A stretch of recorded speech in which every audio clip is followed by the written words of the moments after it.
Let's make baked ziti my way, making my favorite homemade marinara sauce that's so easy but worth the process. Starting off with tomatoes, onions, peppers, and fresh garlic. After a rough chop, spread them out into a baking dish, hitting it with some salt, pepper, and a generous drizzle of olive oil. Then I'm going to bake it on 400 for about an hour or so until it looks like this, and then I'm just going to set it aside. So now it's time to prep our pasta. I'm using my favorite chickpea pasta from Bonza that's gluten-free and high in protein. And then I'm just going to move on to the meat. I have some ground beef that I'm going to let cook up. Then I'm going to add some diced peppers and jalapenos, some homemade green seasoning, black pepper, chicken bouillon, and paprika.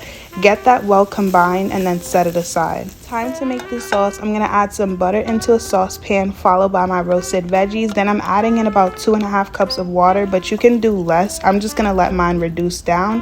Then I'm going to blend it all together, and you can leave it chunky or smooth, your preference. Then I'm adding in some herbs. I did oregano and fresh parsley. I would have added basil, but I didn't have any.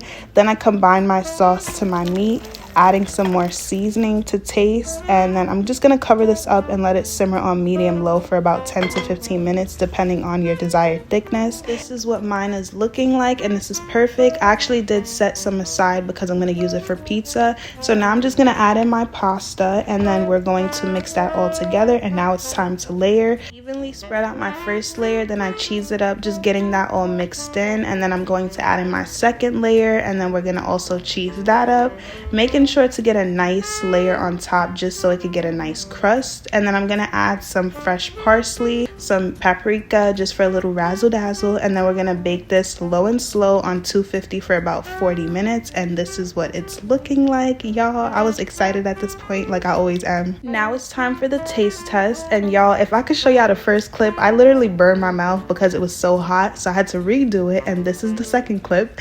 But it was really good, and I hope you guys try it.